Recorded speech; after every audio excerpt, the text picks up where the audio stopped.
네, 그럼 마지막 강연 순서입니다. 네 번째 순서 네이버 헬스케어 연구소 차동철 의료혁신센터장님께서 강연을 준비해 주셨습니다. 주제는 이미 활용되고 있는 실제 임상 현장에서의 거대 언어 모델의 적용이라는 주제로 강연을 준비해 주셨습니다. 마찬가지로 차동철 센터장님을 모셔보겠습니다. 큰 박수 부탁드릴게요. 네, 소개 감사드립니다. 네이버 헬스케어 연구소 차동철입니다. 저희는 앞선 새 연자분들과는 다르게 조금 더 의료진을 보조하는 쪽으로 좀 더 라이트하게 제품 개발을 하고 있고 서비스 개발을 하고 있고 이미 저희 사내병원에서 쓰고 있는 솔루션이 있기 때문에 여기에 대해서 공개 가능한 선에서 공개하는 식으로 발표를 좀 더 라이트하게 구성을 해봤습니다. 먼저 시작입니다. 그래서 생성형 AI 가지고 아까 말씀하신 스테이블 디퓨전 이런 또는 오른쪽에 달리 이런 걸 가지고 이제 환자분들에게 일러스트레이션을 설명하는 거를 쉽게 만들 수 있습니다. 요 일러스트레이션은 다 제가 그냥 직접 프롬프트로 손쉽게 만든 프롬프트고요. 그래서 이미지 생성도 생각보다 굉장히 쉽게 할 수 있습니다. 백신 설명 같은 것도 이제는 라이센스 걱정 없이 굉장히 매력적으로 설명을 할 수가 있고 여기 계신 분들 중에 많은 분들 닥터하우스 미국 드라마 많이 보셨을 겁니다. 그래서 어떤 증상이 있으면은 감별 진단, 디퍼런셜 다이그노시스 해가지고 쭉 엄청 많이 가지고 온 게 있었을 텐데 이런 것도 이제 챗GPT를 쓰면 굉장히 많이 어느 정도 객관식으로 그 룰아웃 어떤 거에서 굉장히 진단에 보조하는데도 저희 의료인 입장에서 저도 가끔씩 쓸 정도로 상당히 많이 아이디어를 제공을 해줍니다. 마찬가지로 환자분들께 이런 거를 어떻게 천식 환자분한테 어떻게 하면 요 심비코트 같은 이네러를 쓸지 한번 그려주세요 하면은 이런 식으로 조금 더 리파인이 필요하긴 하지만 금방금방 그려주는 식으로 생성형 AI의 능력이 굉장히 많이 올라왔다고 볼 수가 있습니다.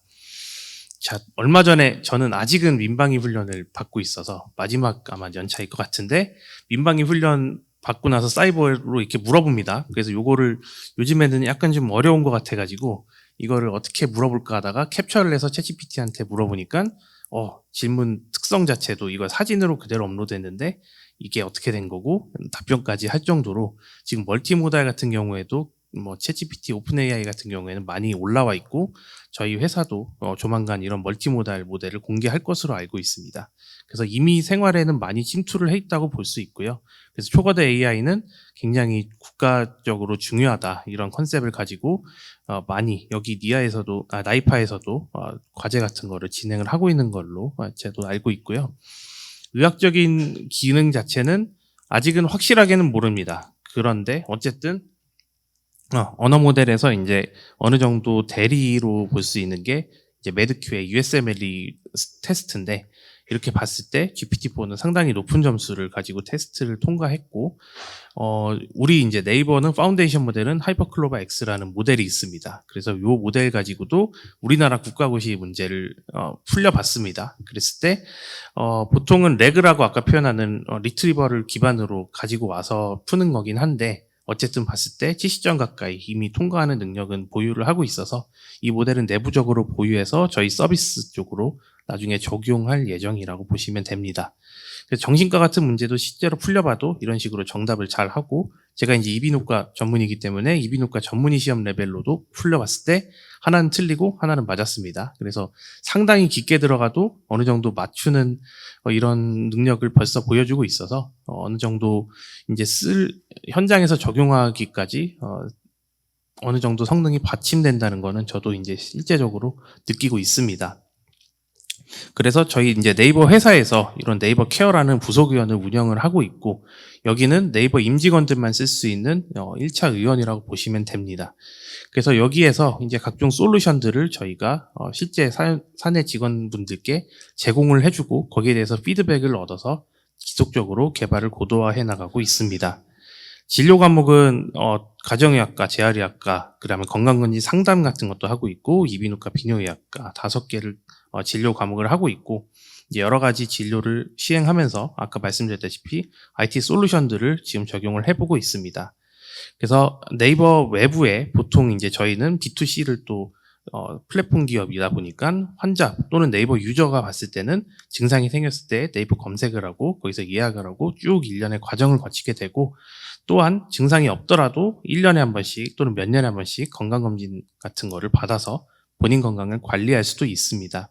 그래서 여기서 이제 LLM이 사용자들을 도와주는 데 쓰는 어프로치를 저희는 가지고 있고, 그래서 아까 일련에 보여주신 뭐 엑스레이 판독이나 이렇게 헤비하게 가지는 않고 있고, 이제 의사들을 좀 도와주는 포지션으로 조금은 더 라이트하게 가지고 있다고 보시면 되고, 환자 입장에서는 조금 더 체감이 될 수도 있습니다. 그래서 어느 정도 건강검진 결과를 가지고 온 거를 촬영을 하면 이런 식으로 저희가 OCR 기술이 있기 때문에 이런 걸 가지고 어떤 항목이 어떻게 돼 있고 뒤에 이제 국제 표준이나 로잉크간, 스노메드 시티 같은 표준이 있기 때문에 그쪽으로 매핑을 당연히 AI 기술을 써서 하게 되고, 그 다음에 NLP 기술을 써서 소견문을 개인화된 걸로 생성을 합니다.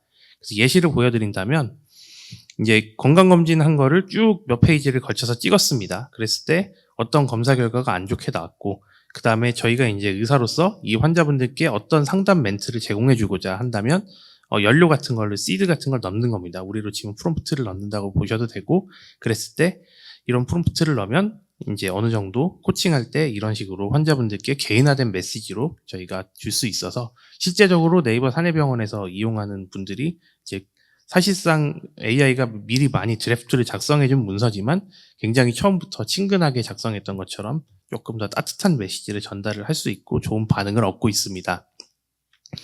그리고 이제 예진하는 경우도 있는데, 아마 병원 가보신 분들은 많이 아실 겁니다. 예진했을 때 종이로 적든지 아니면 어디 웹페이지를 통해서 링크를 통해서 어떤 증상이 있고 어떻게 됐을 때 예진을 한다면, 그게 사실상 제가 진료를 봤을 때도 예진했던 게 옆에 다른 서식으로 있고 이거를 다시 원래 기록으로 복사 붙여넣기 하기도 귀찮아서 결국엔 다시 물어보고 일부만 적고 이런 식으로 됐었는데, 사실 환자분들이나 유저분들이 제공하는 이런 데이터는 하나하나가 굉장히 소중한 데이터라고 생각을 합니다. 그래서 어떤 한 경우에도 이러한 데이터는 거의 끝까지 저희가 어드레스를 해야 되고, 그랬을 때 유저 만족도가 증가한다고 생각을 하고요.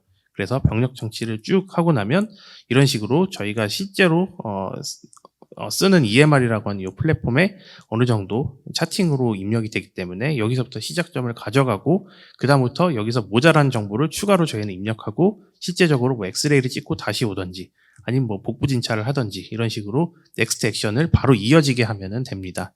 그래서 인턴 선생님 정도 되는 정도로 한 예진하는 거를 쓰신다고 보면 되고, 이것도 직접적으로 환자분들께 이런 추천 상병을 보여주진 않지만 어느 정도 자기 밑에 그레이드의 의사 선생님 코파일럿을 하나 더 두고 일을 하는 느낌을 주기 때문에 지금의 이제 의료 인력 부족 사태에도 어느 정도 기여할 수 있다고 보고 있습니다.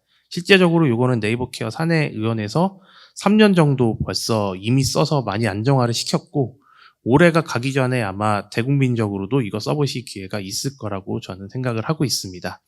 그래서 그때는 이제 이런 차팅보다는 어떠한 상병이 있고 그 다음에 어떤 과를 가면 좋고 이런 식으로 서제스천을 해주는 서비스가 아마 조만간 몇 수개월 내로 보실 수 있을 겁니다. 그리고 여기 아마 계신 특히 기자분들은 요거 솔루션 많이 쓰실 겁니다. 클로바 노트에서 그냥 쭉 이제 녹음을 하면 거기에 대해서 이제 회의록을 작성을 해주고, 요즘에는 AI 기록으로 요약도 해줍니다. 몇 분에 누가 어떻게 말했고 이런 식으로 하지만 조금 더 요약을 한다면 결국에는 이게 진료실로 가거나 응급실로 간다면 이 클로바 노트가 의무기록식으로 요약을 해주면 되는 겁니다.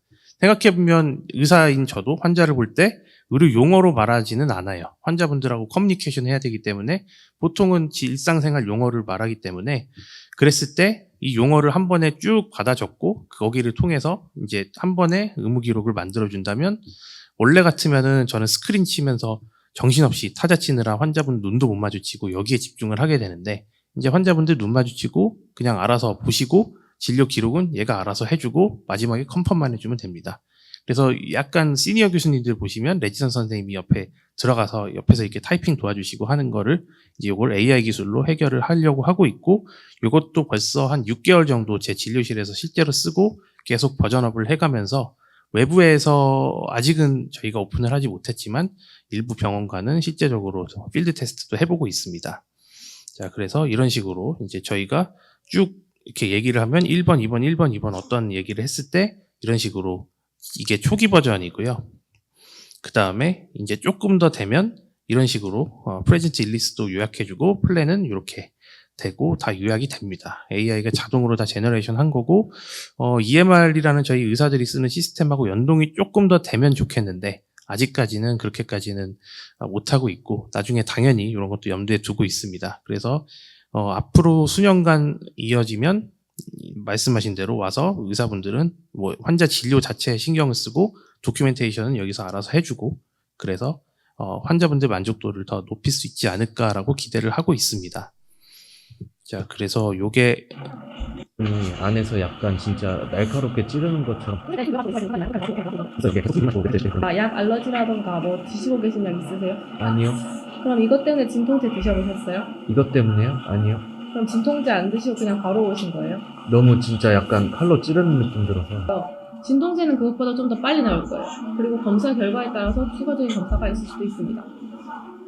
네. 그래서 응급실 같은 경우에 이제 이런 게 모바일 환경이 좀 중요하기 때문에 응급실 오셨을 때 응급실 선생님이 여기 포켓에다가 전화기를 가지고 이런저런 질문을 합니다. 그랬을 때 이제 환자분하고 얘기를 하게 되면 쭉 기록을 한 다음에 이게 이제 EMR로 이렇게 바로 나오게 됩니다. 그래서 주증상 발생일 시 이런 식으로 해서 여기 같이 알아서 도큐멘테이션이 다 되게 되기 때문에 응급실이나 응급 상황 같은 경우에는 특히나 손이 없고 어떻게 해야 되는지 말로 다 해놓는 건데 그거를 쭉 다 축적해 놓고 바로 나중에 도큐멘테이션으로 이메일이 여기 보면은 버튼이 있어서 이메일을 보내게 되면 알아서 그 의무 기록에 또 기록이 되기 때문에 여러 가지 편한 거를 증가시킬 수 있습니다. 그래서 의료 인력이 항상 만성적으로 부족한데 이런 식으로 의료 인력 부족을 조금이나마 저희가 도울 수 있을 거라고 생각을 하고 있습니다. 그리고 마찬가지로 요 음성 기술이 있기 때문에 뭐 케어콜이라고 해서 완전히 의료는 아닙니다. 이거는 독거노인 어르신들 안부 전화하는 사업이었는데 완전히 저희 거는 아니고 당연히 클로바 거고 이런 경우에는 독거노인 어르신들을 보통 사회복지 사업사가 잘 지내시는지 일일이 다 확인해서 전화를 해야 되는데 그렇게 하지 않고 AI 콜로 알아서 다 이제 어떻게 잘 지내시는지 이런 정해진 세트에 따라서 응답을 하면 여기에 따라서 다 분류를 하게 됩니다. 그래서 응답했는지 식사했는지 이런 여러 가지 ADL 항목이겠죠. ADL 항목을 통해서 이 사람이 진짜로 전화해서 괜찮은지 확인해야 되는 사람인지 스크리닝을 제공해 준다고 보시면 됩니다. 요즘에 GPT-4 5 나와서 사실 앱에서 이렇게 하면 되지 않느냐라고 생각하실 수도 있는데 요게 그래도 어르신들은 여전히 챗GPT 앱을 켜서 본인이 잘 지내는지 이렇게 하는 거는 힘들 거고 결국에 여기는 전화로 해서 받기 때문에 이런 인터페이스가 또 중요합니다. 저번에 속이 더부룩하다고 하셨는데 지금은 좀 어떠세요? 약 먹고 조금 가라앉았는데 그래도 뭐 시원하진 않아요. 아이고, 약을 먹어도 계속 그러시면 병원에 한번 가보시는 게 좋을 것 같아요. 네, 옛날엔 이게 상당히 대단한 기술이라고 생각했는데 요즘엔 사실 챗GPT 그 앱 켜보면 사실 이 정도는 뭐 대단한 건 아니긴 합니다. 그리고 공감하고 뭐 이런 것 자체도 챗GPT도 좀 할 수 있기 때문에 기술적으로 엄청 팬시하진 않지만 어쨌든 사용자한테 일상적으로 굉장히 녹아줘서 저희 이제 특성상 사용자분한테 친절하게 이런 서비스를 부담 없이 쓸 수 있게 하는 게 저희 목표라고 보시면 됩니다. 자, 그래서 제가 발표할 건 여기까지고요. 저희 어쨌든 컨슈머에게 가장 가깝게 다가가는 이런 회사로서 실제적으로 이미 AI를 이런 식으로 쓰고 있다는 예시를 보여드린 거고 나중에 조금 더 디벨롭된 게 있으면 공개 가능한 선에서 다음번엔 또 업데이트를 드릴 수 있을 것 같습니다. 네, 감사합니다.